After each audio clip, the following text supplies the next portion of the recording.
Receive वाला बड़ा mobile भाई का बोला तारा उठाइए ना उकर पुरान का बौसरी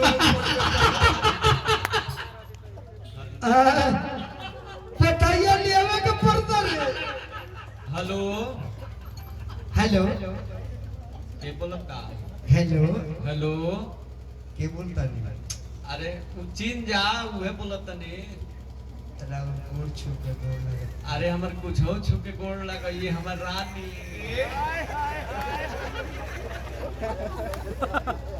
एकरा केस हमने की बड़ा जानता का एसपी सर के बॉडीगार्ड बा सिवान में देखी कहते हैं तू कुछ छू के गोड़ लगा अब इकर पतुकिया छू के गोड़ लगा एसपी साहब हमर कुछ करिएगा ना ना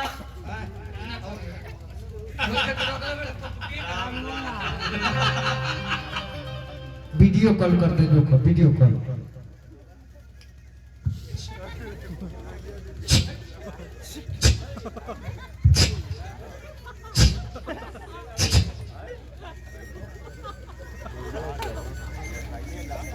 अरे ये कौन मोबाइल हो जी एक नाम थू टच जरा केहुनिया पट्टू आ गई क्या जी बुला गए कनिका अरे वे कहते 3 दिन हमरे कोई ले कोई अरे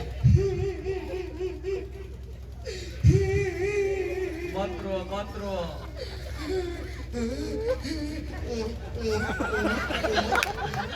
ये कौन रोई हो चुप रहा हमारो आई यार ले लबा कैसे हमारो आई यार ले लबा इन्हें से पीछे से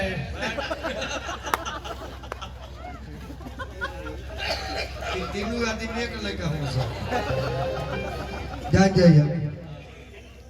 आई चमकस के लड़का हुआ कछुआ के ना हमर उहे मौकी कतिए पल पे हमरा के त्याग देल बड़ो होलियो भी चाहिए का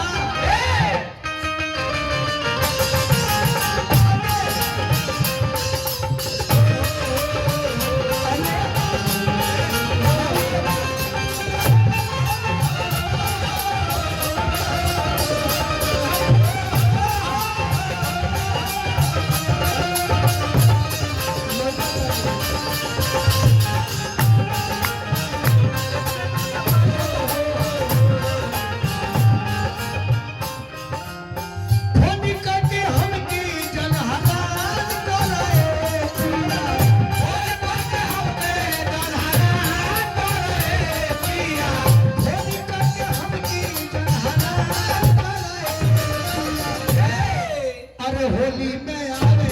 कपला होली में आवे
चटनिया हो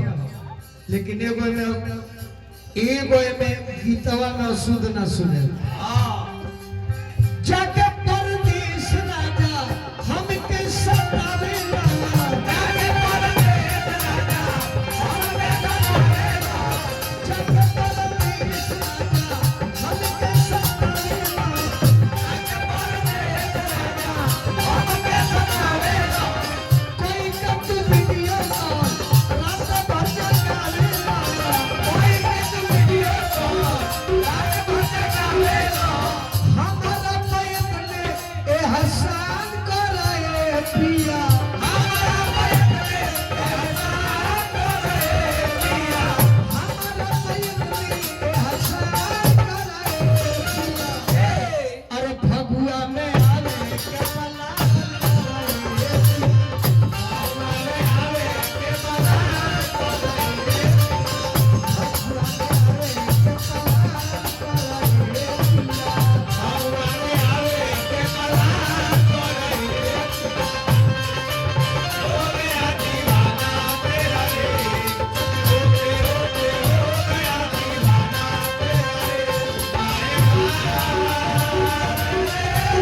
मलिकार के सुपुत्र बने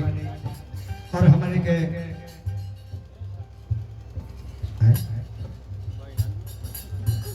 छोट फुआ के तरफ से रहूंगा बबुआ के फुआ जी के तरफ से पुरस्कार हजारों हजार सने बबनी के बहुत बहुत शुभकामना। लाश में औरतिया धमकी देती है ओई बना बलमुआ नैहर चली जाई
प्रदूषित गाना बजाना से अलग हुई।